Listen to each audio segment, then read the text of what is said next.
These are strange times. Everyone's broadcasting to each other from their living rooms. It's like a really rubbish series of Through the Keyhole, isn't it? But just because we need to stay in our homes at the moment does not mean that we can't tell each other stories or connect with each other, and that's what I want to do. The time that I'm recording this is actually Holy Week, which is when we have the Passover and all the run up to Easter. And so I want to read you bits of my book, JAIRUS'S Girl, because it covers those events among many others. Once upon a time, as they say, a long while ago, and in a country far from here, unless you happen to be watching this somewhere like Turkey or Egypt, in which case it's really quite close, there was a thorn bush with a girl inside it. The girl's name was Tamar Bilkia Kerenhapuk but Jairus. The thorn bush didn't have a name. Tamar Bilkia Kerenhapuk positively hated her name, so everyone called her Tammie. That is what I will call her from now on, otherwise you'll still be watching this in years and years when you're at university or training to be a juggler or whatever it is you want to do. Tammie wasn't usually in a thorn bush, but that is where she happened to be at the precise moment this story starts. She was playing hide and seek. It was one of her favourite games, though she pretended she only did it for the sake of the little kids. Tammie was 11. Indeed, she was as nearly as anything 12, which is even older. The reason Tammie liked it was that she was really very good at it. She would crawl somewhere no one would ever think of, snuggle down, and laugh an inside laugh. This time she'd managed to position herself so that she could see. There was Daniel, who was actually properly 12. He had drawn the straw to be one of the ones seeking, but unfortunately for him, so had Jake. Daniel was very responsible and tried to do everything right. But Jakey, who was 3, had only been allowed to play because he'd scream if he was left out. He had demanded a piggyback, and he kept mountaineering about on Daniel's shoulders whenever he fancied a different view, stuffing his foot in Daniel's mouth and occasionally falling off and dangling by his tunic. But in spite of all of this, Daniel was trying his hardest to carry on with the game. He peered earnestly around, doing his best to see signs of movement or bright flashes of clothing, and every now and then he got someone. Whenever that happened, Jakey would bellow, "Whoop-de-diddly-doo-ya!" in Daniel's ear, which, combined with the fact that he was often holding on by Daniel's hair, didn't really help. It was all very entertaining to Tammie, but probably less so for Daniel. Even though it was early evening, the sun was shining down lovely and hot, just hot enough to make you glad of a little shade if you happened to be sitting inside a thorn bush. Capernaum, where they lived, was in Galilee in northern Israel, a province of the Roman Empire at that time. It's at the blunt end of the Mediterranean if you want to find it on a map. This sort of weather, thought Tammie sleepily, was just right.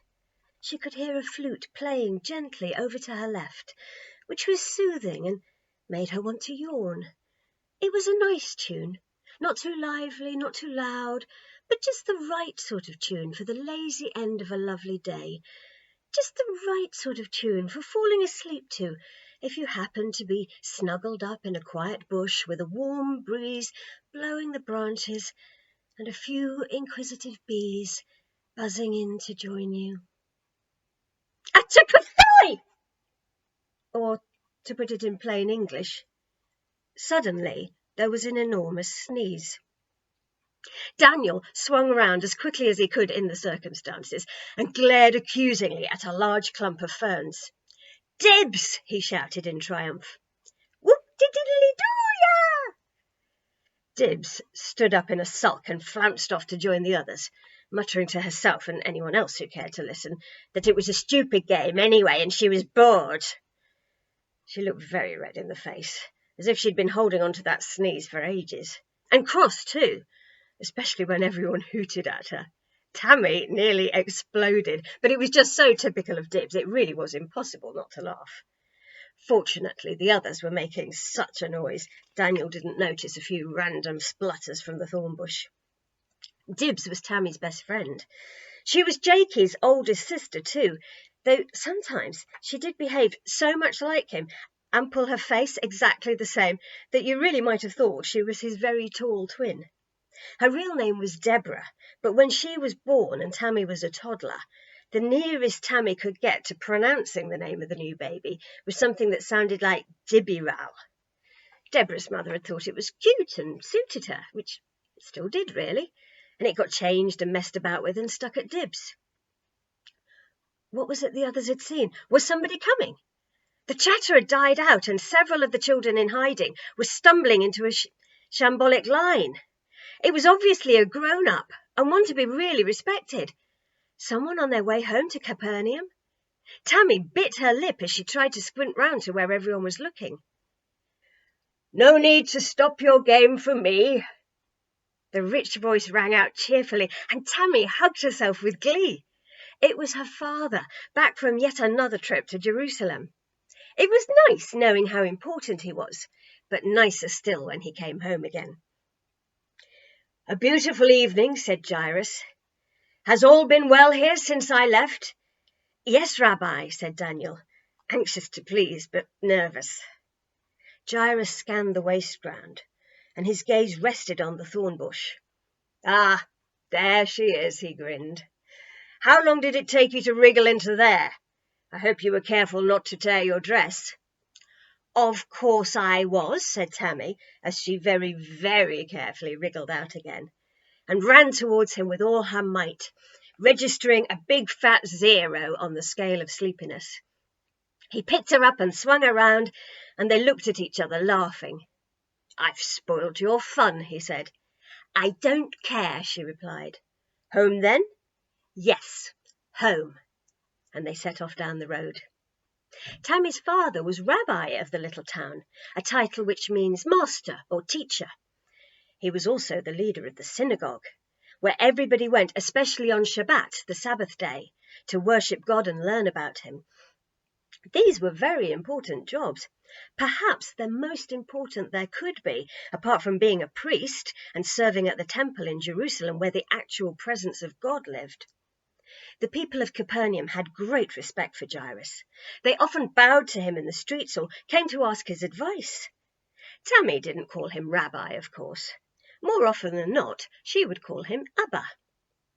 Your parents, if you have some handy, would probably tell you that ABBA was a 1970s Swedish pop group who most people really rather liked at the time. Don't tell anyone, but I've got one of their records. You could then smile knowingly and say, actually, ABBA is an Aramaic word meaning a familiar form of father. But you'd better check beforehand that you know how to pronounce Aramaic or you'll spoil the whole effect. Then they will probably say something like, "Be quiet and eat your muesli," which will be their way of hiding how impressed they are by your great learning. So there we are. We've met a few of the characters. There's other people too, of course. There's Tammie's mother, Naomi, and also living at home with them are Caleb, Rachel and Benjamin, who live at their house to help with the work. There's some other young people as well. There's Lucius is a slave boy. He's part of the Roman garrison led by a centurion that's near Capernaum. And there's lots of other people too. Capernaum is on the Sea of Galilee, so it's a fishing town, which means that there are a lot of fishermen and a lot of fish. And lots of other people as well, but you'll meet them as we go along. So let's skip forward now a few days from that point. Of all the work that had to be done, cleaning the laundry was the one Tammie really hated. It might sound like an exotic holiday to be standing in the sun, with your feet in the silky, cool water of a stream, but when you actually tried it for a few hours, it wasn't quite so romantic. When your feet were pretty much numb enough to shrivel up like a raisin and drop off, you could get out and kneel on the bank, but on the whole they saved those places for the older women. Rachel was there now, rubbing the collar of Caleb's tunic with great aggression. From a quick glance, it looked as if she was trying to throttle and drown him at the same time. Tammie stood up and stretched. The sunshine had pressed down like a great weight on her back as she'd leaned over, so coming up right now made her go dizzy. Her head felt about to burst. Dibs, who was working next to her, stood up as well with a big yawn and a grin. "You're quiet," commented Dibs, casually throwing a little shirt of Jake's towards her mother's pile of clothes on the bank. It missed. "Oh, bum," said Dibs, without looking the least bit concerned. "Dibs," came the voice of her mother from further downstream. Dibs sighed philosophically and waded to the side, where she collected up all the various bits of clothing scattered with great abandonment around the target and dumped them a little more carefully on the pile, and then she splashed back out to rejoin Tammie. "What's up?" she asked. Tammie was no further on at all with the bedsheet she'd been working on. Dibs grabbed the other end of it and carried on together. She normally fooled around quite a bit in the water. It was nothing terribly unusual to discover wet pants down the back of your neck, or find yourself toppling into the water for no apparent reason if you happened to be standing near her. Today, though, she was being less wild than usual, as she sensed that Tammie wasn't really in the mood. "I've got a headache," said Tammie as they finished the sheet. "I think I'll go for a rest. Coming?" "Nah, I'm fine. The sooner it's all done, the sooner we can escape to play." How on earth she could think of games after a day's work like this, Tammie didn't know. Dibs was definitely not a hide-and-seek sort of person. Her favourites involved lots of running around and shouting, with a bit of assault thrown in. Tammie flopped down next to Rachel and massaged her feet. Rachel looked at her suspiciously.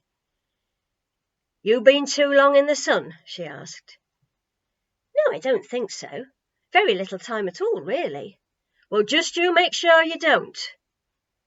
Tammie lay on her back and watched the blue sky through the moving branches of the trees.